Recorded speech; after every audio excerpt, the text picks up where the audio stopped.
NZ Aerosports, Icarus Canopies, now Gyro. That's right, we've rebranded, and Gyro is our next generation.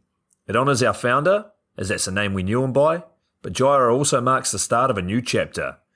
And not to be biased, but it's going to be fucking epic. Long story short, we're more us than ever, so if you're new to the sport, or even a Sky God Ninja Turtle, welcome. I think our valiant leader Lucy, Gyro's daughter, says it best. And we still got that fuck yeah attitude. Rebrand! Woo! Rebrand woo indeed, Lucy. Anyway, head over to gyro.com for more info and get amongst you legends. I was 19, broke, unemployed, and sold my girlfriend's canopy for drug money. So I thought I better sew her a new one. What a sentence, and what a story.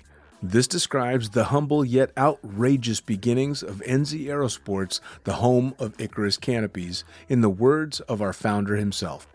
From getting a paratrooper toy from his mom, watching parachutes at the DZ as a 6-year-old, jumping off the wharf with a parachute made from bed sheets, doing his first jump at 16, sewing his first canopy on a borrowed machine at 19, and starting to sell parachutes out of a garage in 1986, Paul Gyro Martin had an undying love for the sky.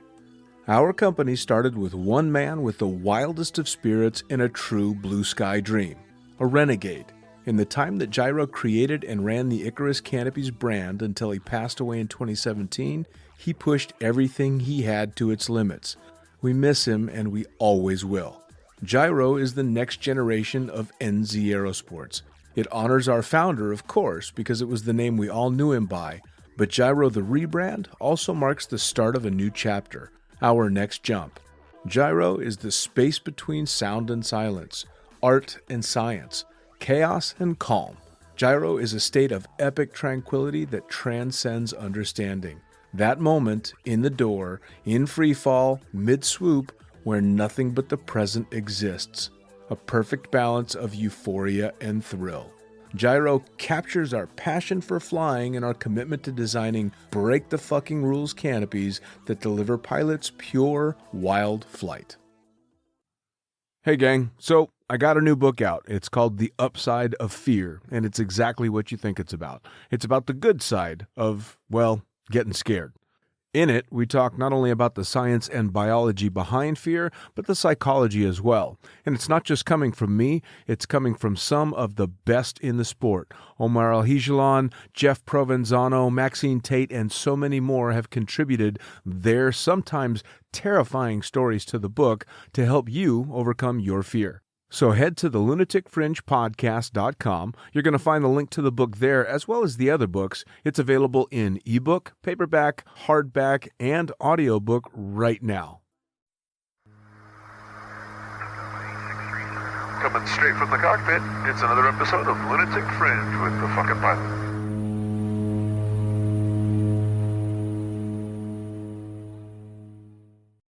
Ready, set, go! Back in the can for another edition of the Lunatic Fringe podcast, and a fun, informative one. Tell me, who the fuck are you? What do you do?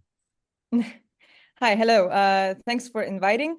I'm Marta Molinska, and I am a skydiver and instructor from Poland. Very nice. Not exactly the skydiving season for you guys right now, though, is it? No, not really. That's why we have the time to have a chat with you, for example. Yeah, we have to do something during winter. Sure. Now, I mean, it's proper winter there. So you said before we started, it's like proper snowing. So how do you get your jump fix in when you're in the winter in Poland? Well, many people just go abroad and skydive. I'm more focused at the moment on preparing for the skydiving symposium coming up in 2 months. But generally, we also have a kind of, break between seasons. And since I'm also running a drop zone, it's the break that I need. Nice. I can imagine. You guys, towards the end of the busy season, you must be looking forward to a little bit of snow. Yes, a bit. That's true. So, as I do with all my guests, I'm going to jump you back to how you got started in skydiving. What was your experience, and what led you to the sport? Well, I'm skydiving since 2012, so it's not that long, I'd say. probably shorter than most of your guests, I think. So of course, I started with a tandem skydive, like most of people who started around like 10, 11 years ago. So that was my first jump, and that was like a super straightforward story. I just wanted to do it, have it done, like a dream from a bucket list. That's it. But just like for many, this leap of faith was also a kind of, a game changer for my entire life. Well, now This what was it you were doing work wise and lifestyle wise before you went out to make that first jump? Oh, boring stuff. I was I was a product owner of financial services in as a PayU company, something like PayPal, but in Poland. Okay. So I was kind of, designing new payment methods online. So I was kind of involved in e-commerce marketplaces. Yeah, e-commerce still kind of stayed in my life for at least some years, because I was organizing conferences for an agency which designs websites. So that was something that I was doing for a couple of years after I started skydiving, and obviously I had to quit a corporation because it didn't leave me enough time for skydiving. I see. That's what I love is most people, if they're not jumpers, would hear that story and go, well, that was completely backwards. You're supposed to go from silly shit like jumping out of airplanes into the corporate world, not the other way around. Well, like people have super different stories. Mine was also kind of connected to a personal life because I fell in love with my instructor. That's been known to happen. Yeah, that tends to happen, and we're a couple ever since. So That's it worked fantastic. out. Yeah. So when you're working for a living, you've got the normal job, you're doing exactly what you're supposed to do. What does the family think when you say, "Hey, I'm going to go jump out of an airplane"? My mom didn't know. My dad was a huge supporter of the idea and even borrowed me some money for the AFF. Really? Yeah. So, I mean, you went out and you did that first jump, and like for a lot of us, it really was a game changer. You land and go, "Oh shit, I guess this is what I do now." But I also asked my instructor, my tandem instructor, when we were still under a canopy, what should I do to just jump professionally as you guys? I don't want to do what I do anymore. I just want to join you guys. And like he was like, oh, it's a long, long way. You have to first, you have to take the AFF course, then jump a lot, stay all your weekends at the drop zone, and like dedicate your life to it. Okay. And yeah. I mean, it's kind of funny too, because that's pretty much how it goes for people that get hook, line, and sinker. I mean, I think I was kind of the same, although under canopy, I got sick to my stomach on my first jump. Oh, really? So, yeah, I almost threw up. I landed really nauseous and super excited to do it again. Yeah, I know the story. Yeah. I'm like, I think I'm going to throw up, but that was amazing. I have to do this again. So, Maybe you like it. yeah. So, did you just dive straight into it? I mean, no pun intended. You just signed up for AFF and that was it? Yeah, basically that was it. Back in the day in Poland, um, like 11 years ago, almost 12 years ago, there was not many coaches or not really a lot of female jumping. There were some, I don't say there weren't, but I don't know, maybe 5 to 10% on the drop zone were girls and ladies. And also, I could say, well, the drop zone where I started to skydive was 1 year old. So that was, like a very first steps of the business. However, it was managed and founded by people who already had their skydiving school for, I don't know, like 15 years or something. So they knew the market very well. But on the drop zone, there were not a lot of people outside of staff and super experienced skydivers. Hmm. So I didn't really had anyone to jump with. My first 80 jumps were solo jumps, Wow. which is not really something that anyone could do these days. Sure. Like people now just finish AFF, and after a couple of solo jumps, they start doing 2 ways with some coaches, then 3 ways, 4 ways. Then of course, like as soon as possible, go tracking, and then of course, just after the B license, they go free fly. Sure. But for me, as I said, my first 3-way jump was my 80 jump. Was it just because of the industry itself in Poland at the time? I mean, I've jumped with and flown many Polish skydivers, but they were all in Chicago. Yeah, I think so. As I said, on the drop zone, there were not a lot of people I could jump with because they were either not experienced enough, and well, I wasn't feeling safe to jump with someone on the same level as I was, and a lot of people who were too experienced for me, and they were focused on developing their own skills. Sure. So, I was too much of a newbie for them. Was it disheartening? I mean, were you getting frustrated with it, or was it just that's what you knew you had to do if you wanted to keep jumping? I think a bit of both. It was frustrating, but at the same time, I actually accepted that this is the way I have to do it. Well, I have to keep jumping to eventually get to the point of being worthy of Sure. something with the old guys. Sure. I mean, old experience-wise. Did you have an opportunity in those early days to travel to jump more? Not really. All of my money was on tickets.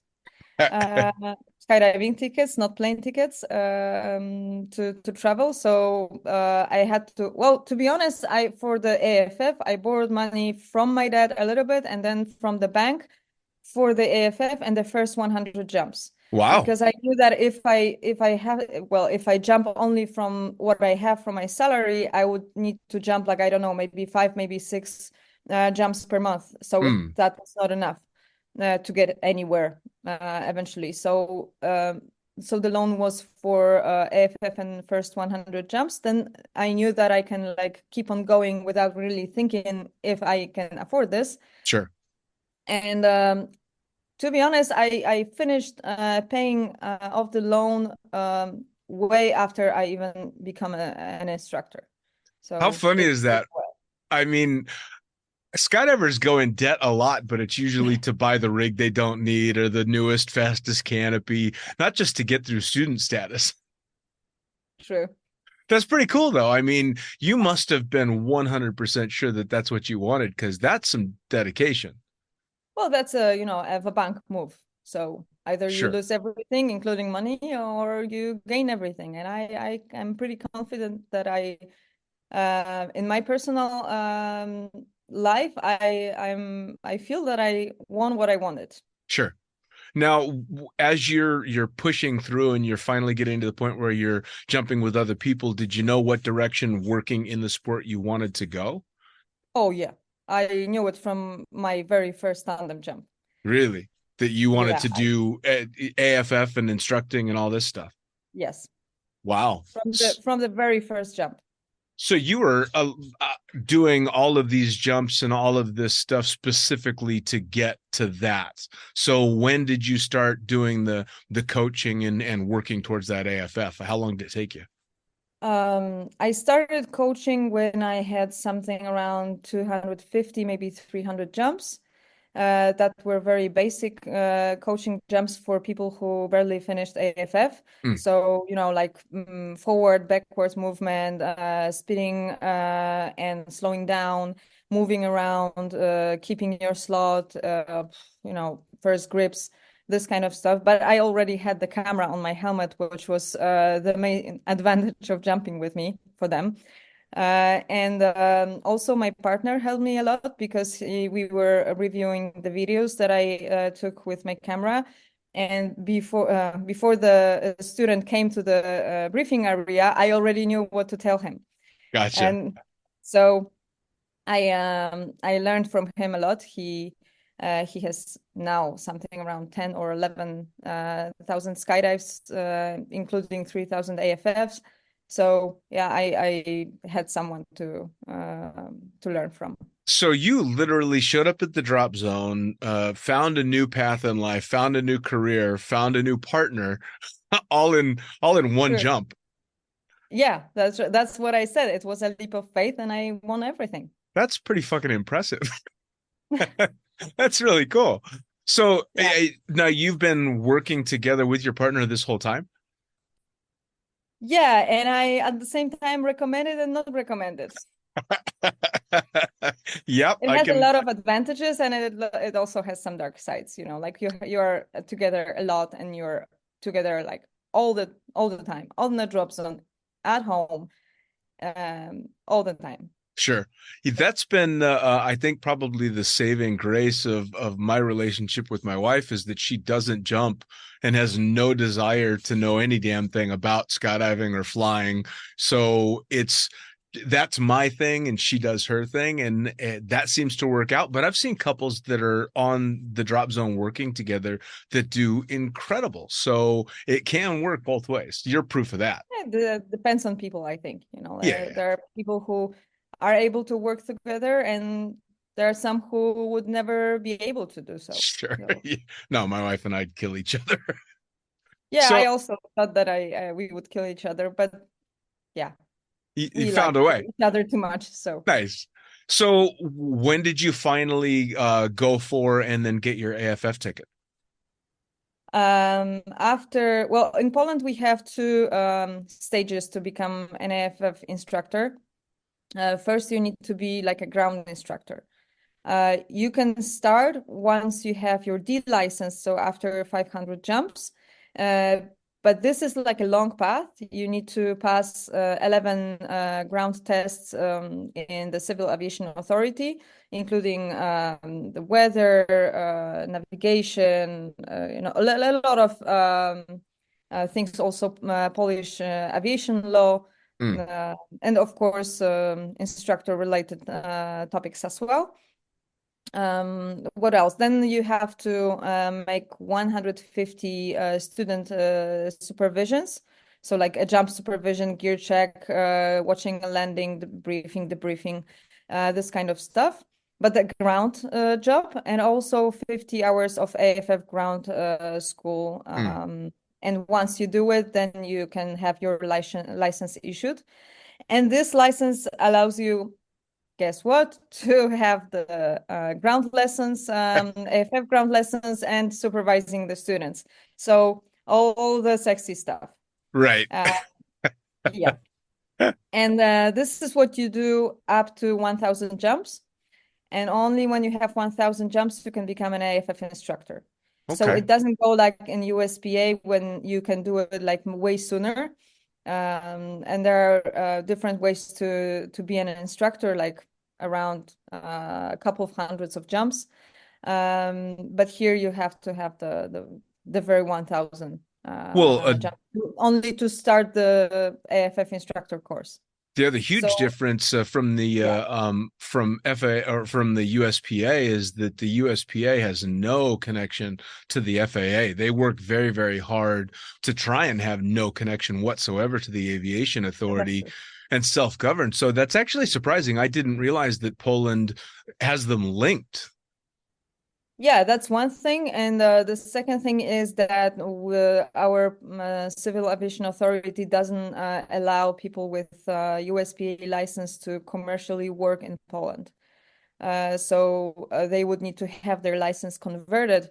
But that means that they need to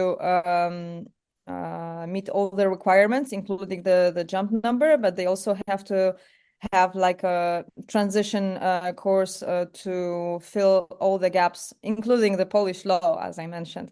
So there are a lot of things that they would need to do to have the Polish license, which actually slows down the process so much that it's nearly impossible to do it properly Sure, as they. sure. Well, I mean, I would imagine though the way they do things leaves you incredibly prepared if you wanted to go somewhere else and work. Yeah, well, I have my license converted to USPA as well because I wanted to have both the Polish license and the USPA in case I need to move somewhere from Poland. Sure. Uh, the biggest I would say a, a catalyst. I don't know how to say it in English. Like the very idea of moving from Poland was the elections that were taking place in October in Poland. So we didn't know if the right wing will win or the central or left wing. Sure. Fortunately, we had a big shift in politics because the country wasn't really going in the right direction. But now it's getting better and better. It's still difficult, but the idea of moving out from Poland, that was there. So that was the main reason that we wanted to have the USPA license. Sure. But now having this, we will most likely have our jobs on affiliated with USPA, and this way we kind of feel that it's going to be upgraded. Sure. Well, and I mean, at the end of the day, it also just gives you the option for not having to worry about license issues if you want to travel and go jump abroad, even if it's just for fun, you've got it. So back to your However, I was never denied with the Polish license. So of course the USPA license speaks for itself, but the Polish license is as much good as any other. Sure, absolutely. Now, speaking again about the licensing, you got your license to do the ground AFF, but how did you end up getting in the air? So this first license I got after 3.5 years of skydiving, and like once you don't have to pay for your jumps because you start coaching, it accelerates. So this gets easier. To speed up the number of your jumps. So after another less than 2 years, so 5 years in total, I would say, less than 5 years, 4.5, I had the required 1,000, and my partner was also my instructor, both in AFF and AFF instructor course. So he got me prepared, and then I was also double checked by other instructors on our drop zone and from outside of our drop zones who were actually visiting at the same time. And then I knew that I was ready. To be fair, during this whole time, from the very beginning, from AFF until I actually got a license, there were a lot of people who discouraged me from getting an AFF instructor license. Because they were, they were encouraging. They were saying that it's for my own good because this is not really a job for a girl. You have to have a lot of power. You have to be heavier than your students to be able to get to them. You have to keep them tight in the door. You really won't have enough strength to do it, and that was basically the narrative that I was hearing all along. Not from my partner. He was the one who encouraged me all the time, and he was the one who told me that it's not about the strength, it's about the technique. Yes. And now I also know it, but before I got the license, before I started to actually jump with the students, I could only take it for granted. I mean, I have to believe that this is how it really is. Sure. Well, some of the most talented AFF instructors I've ever met are women. I mean, I can think of at least 3 or 4 off the top of my head that were dramatically better than I was. So when I got my license, I was a 6th female AFF instructor in Poland. Wow. So yeah, that was really something unique at the time. Sure. At least I think now we have still less than 10. I know that it's still there's quite a disparagement between men versus women in the sport, but I also see that that's changing. But that's still quite a quite just a small number of female instructors. True.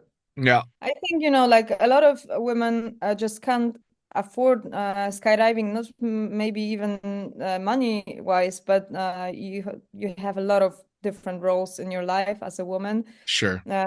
I'm also a mother of two girls, so I know exactly what I'm saying, and I can imagine that it's very, very difficult to be at the same the instructor, a mother, and an employee probably somewhere out there. So yes, at least in Poland, it's very difficult to be well to earn your living only from skydiving because of the length of the season. We only jump from April to October, so you still have the winter to cover somehow. So Sure. you either earn a lot of money on skydiving during the season, so you don't really have to do anything during winter, which is a case of maybe, I don't know, maybe two, maybe three people in Poland. I don't know. Not much, Yeah, not many. But on the other hand, you can have like a second job or a first job, however you call it, but a different from skydiving job, which lasts the whole year. And then if you're a man, it's a little bit easier. If you're a woman and you have to like support your family and your first career and your second career as a skydiving instructor, well, that really that's a lot to sure. handle. Well, and now on top of everything, you're working as a skydiving instructor, you're a mother of two, but you're also running a drop zone and dealing with the skydiving symposium. When the Yeah. fuck do you sleep? In the meantime. So, well, tell me briefly about managing the drop zone. How did that come about? That was a process, I think. So when I started skydiving, after a couple of months, since I was already a partner of one of the founders of this of the drop zone, I started to help out with social media. So I was there anyway. So since I'm there every single jumping day, I can help out, make some pictures, videos, whatever, posting every now and then just to keep things moving. Mm, Then I started to do more and more around the marketing, like, t-shirts, apparel, hats, flyers, advertising in some external media, and so on. So this is how I got into being a part of staff. And in 2014, we had to move from one airfield to another. So we had to switch locations, and that was a big shift for everyone, including all instructors and staff members. So we had to like a lot of changes during that time. And we also decided to change the form of our company. So we decided it's better to be an association sure. because first of all, because what we do is actually making the sport more and more popular, and this is the main objective. That was also the main goal of the founders, to have the drop zone, which is focused on skydivers and their progression, and have the tandems to actually support financially, Sure. but not the other way around, just to have the tandems as the main acts of everything that happens around, and the skydivers to just feel the plane. Sure. So we had it the other way around, and since the main objective was to focus on skydivers, we also decided to go this direction. And I was asked to be part of the board. But on the very beginning, it was just, to be there and to somehow, represent, also be a female representative, which is kind of, important. But then with every year, I was getting more and more active, and yeah, well, somehow at some point I started to manage the drop zone like in real. Well, and your previous experience with business had to pay off and make you a great candidate for exactly that. Because a lot of the people that end up in management in skydiving don't have a business background, and it can be a tough business. That's true. Well, it is a tough business. Yeah. I won't believe any drop zone owner if they tell me that their life is easy and they enjoy every single day. That's not true. Don't Yeah. believe them. Yeah. Yeah, I'll tell you, I learned very easy in the sport that I've worked for a few intense drop zone owners, and looking back now, I can understand why they were so intense. But at the time, you're like, "Holy shit, that guy's an asshole," and then you're like, "Oh, it's because he's got to deal with skydivers every day." we can Maybe be, so. yeah, we can be an interesting bunch to try and manage. There's no doubt, and in a That's tough true. business. But also I find this work very not only very challenging, but also very rewarding. Oh yeah, When you can see all the people coming back from the airfield, like no matter if it's a tandem passenger or if it's a AFF student or a bunch of skydivers who just had, like a sick jump, yep, whatever. yep. Um, you know that you create a place where people really make their dreams come true, and this is not like an empty phrase. They really Sure. do this. Oh, So well, keeping that in mind and in heart is actually what makes us keep on moving. sure. I mean, I've been feeding off of the energy of skydivers and the stuff that we do for almost 30 years. I mean, it's infectious, you can't get enough of it, and it's just addictive. Now, you've gone through all of this from instructor and managing now, and obviously staying incredibly busy with that, but then you take on working with the European Skydiving Symposium. How did that come about? So the main organizer, Arek Majewski, he's also a manager of drop zone in Warsaw. But back in the day, he organized. Well, the origin of the skydiving symposium was pretty different from I thought it was, because well, the main reason to organize the first one was the first fatal accident that we had in Poland in tandem skydiving. Mm. So that was the first one, and luckily the only one. But Arek Majewski, he decided to well, he went to PIA in States, and he really enjoyed it, especially the seminars. And he thought that for Polish instructors, it's super expensive to go Sure. overseas and to listen to every expert and to learn.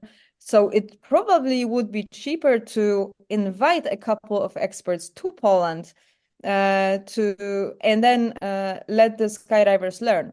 And the first symposium was not really.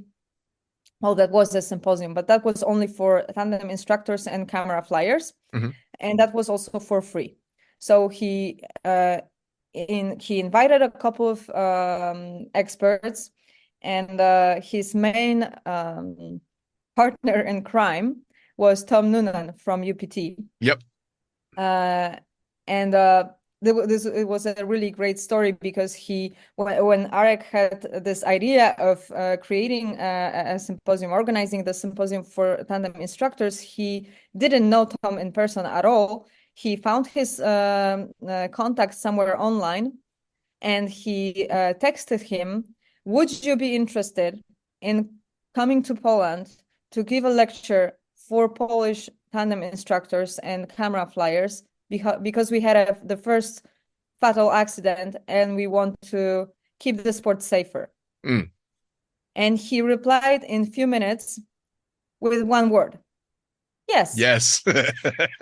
And that was the first symposium. He came, and also I think 2 or 3 other experts came at the time. I don't really know, because I was not part of it. I'm not the tandem instructor, so that was not my fairy tale. But after the first edition, and the huge interest that he encountered, because he had something around 80 or 90, I think it was 80 people coming. So, and he expected something around 2025. Sure. So that was like a really a great response.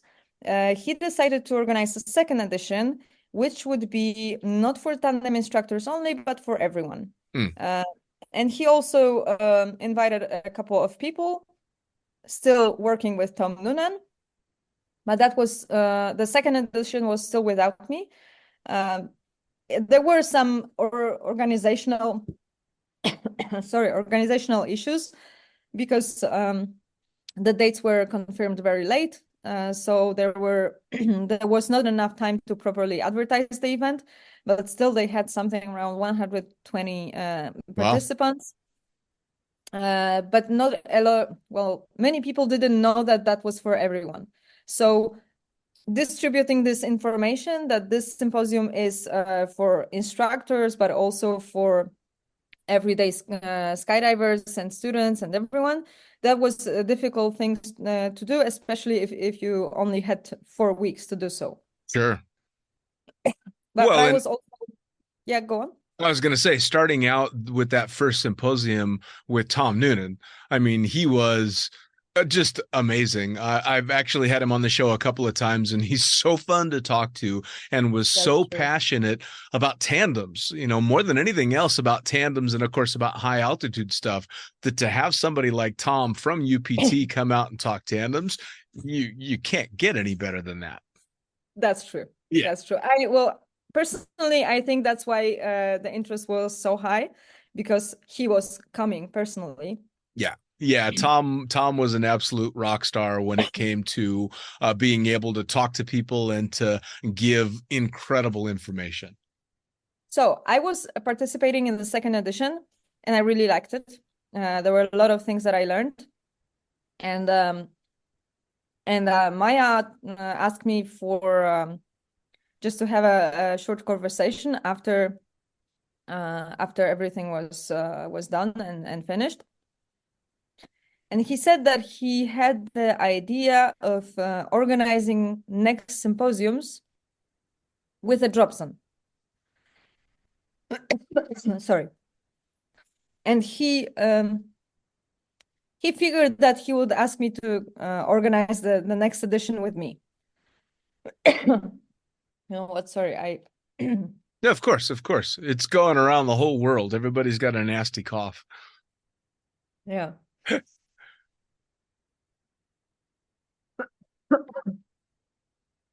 Okay, so just to get back to the original thought. So after the second symposium, Arek he suggested that we could organize the next edition together, because he wanted to organize next edition with different drop zone at the every time, which was a fun idea. And he picked our drop zone to be his first partner, and that was a funny moment, because what he didn't know about me was that I was organizing conferences for a living for almost 10 years. So that was my biggest personal challenge, to combine my two fields of expertise. Sure. You know, skydiving and organizing conferences. Must have been fun though, right? That's true.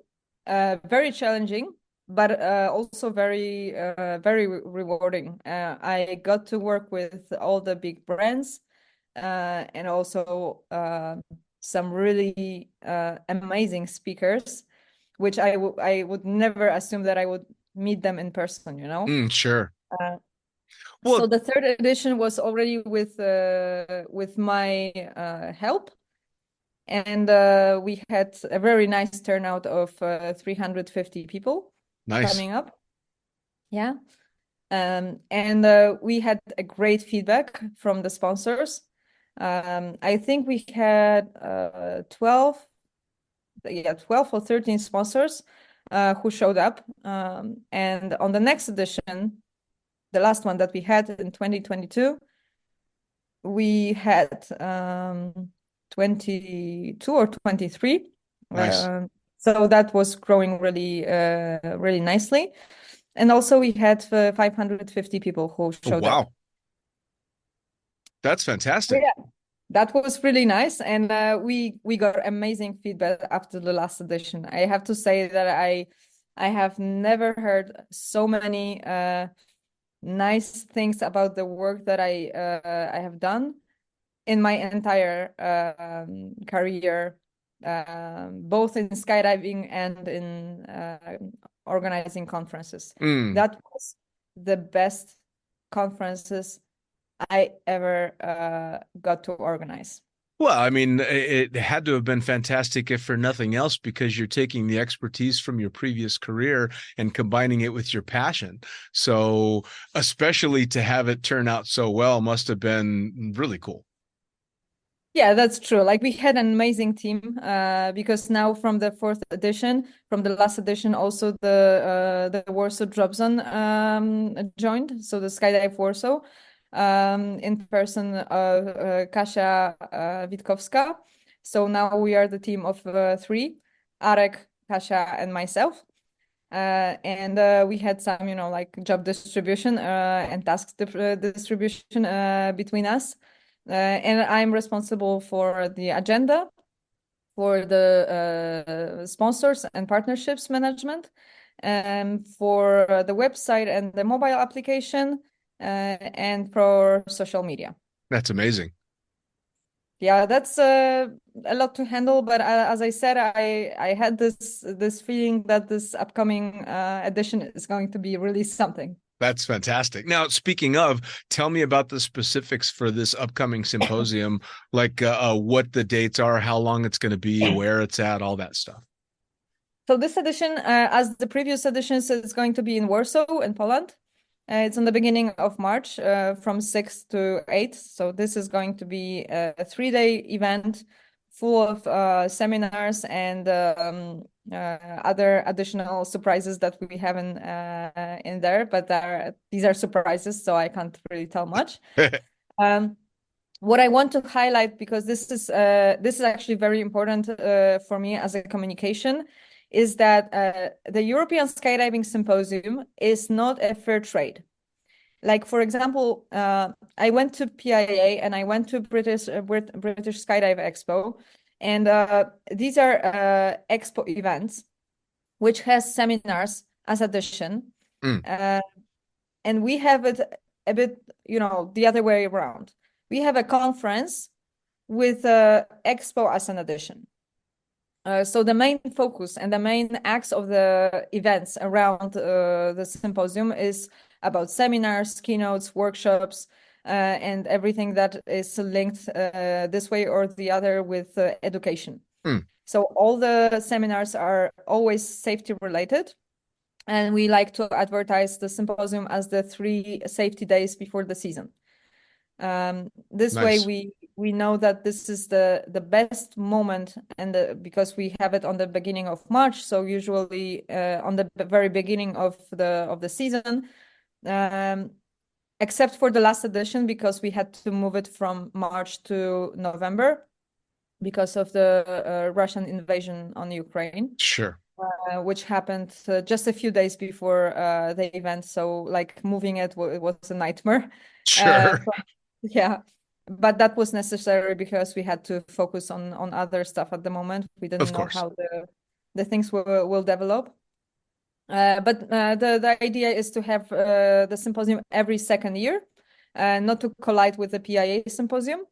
Well, we kind of work together. Like, I mean, we are not like officially partners, but we meet every now and then. We have a conversation how to make the events not to collide one with another. Sure. So there is a nice collaboration, I would say. And yeah, the March is the best moment to have the safety day, usually for all the drop zones. So that was also the idea, to have it to have the symposium at the same time. Sure. And what we now have, comparing to the first editions, we have 5 different stages. They're not like all parallel at the same time.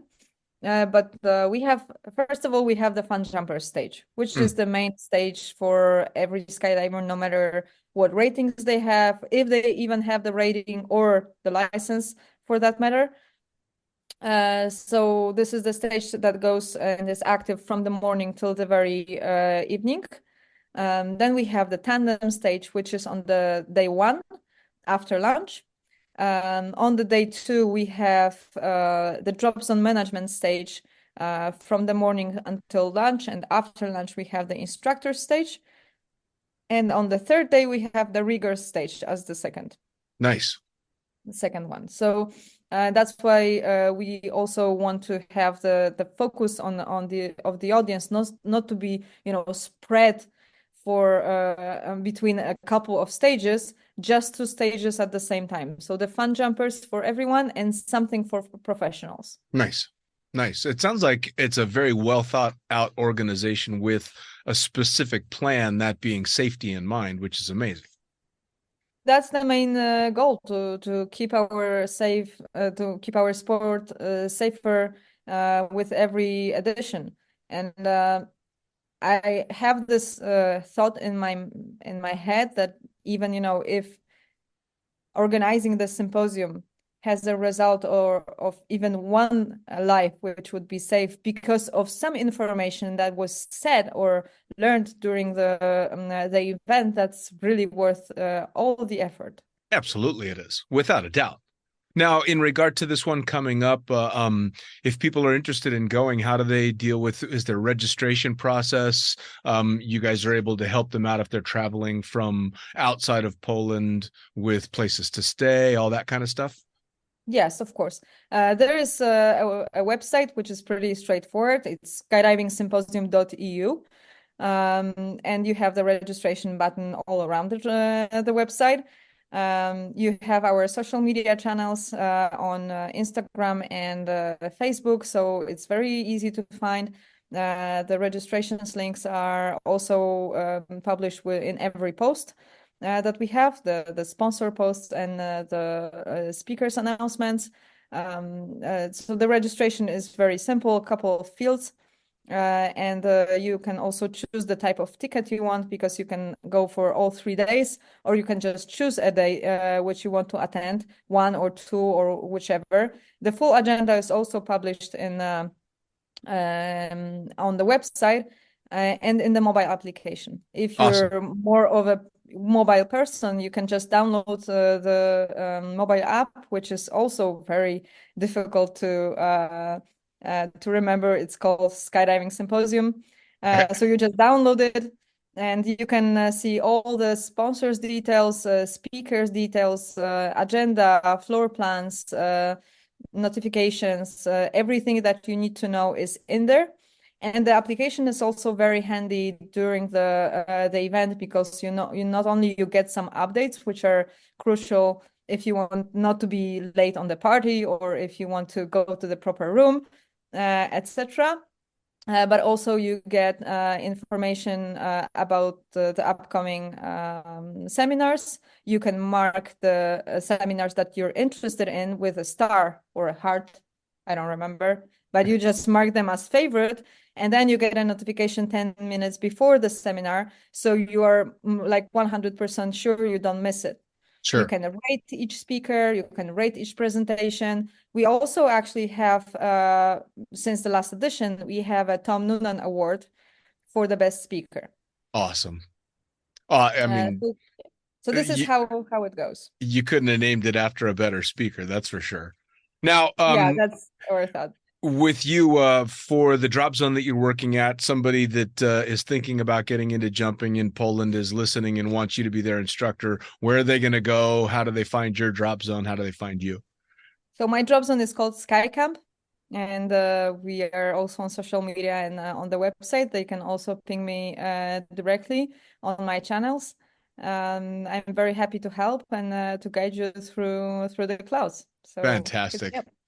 Marta, I tell you what, I can't thank you enough for taking the time this morning to sit and have a chat with me. Tell me about your journey in as well as the symposium. It sounds like it's going to be a hell of an event. Thank you very much, and I hope to see you there. Absolutely. See ya. Well, there you have it. Another episode of the Lunatic Fringe podcast brought to you as always by, well, wait, not as always, actually. Brought to you now by Gyro. Formerly known as NZ Aerosports, you'll head to gyro.com for their next level line of canopies. By Pussfoot, the Extreme Sports Collective. Head over to pussfoot.com to check it out. By Summit Parachute Systems, check out summitparachutesystems.com to talk to Jarrett Martin and the gang about kick-ass pilot rigs, rigging courses, and more. By Flyaway Indoor Skydiving, go to flyawaytn.com and check out all the cutting-edge stuff to come. By Pure Spectrum CBD, head to purespectrumcbd.com to check out their wide range of CBD products. And as for us, head to the lunaticfringepodcast.com to listen to any of the hundreds of episodes currently available, hit the link for our YouTube channel, pick up your copy of the Lunatic Fringe book or The Accidental Stripper, and get a sneak peek at upcoming guests. Once again, thanks for listening. We'll see you next time.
Damn.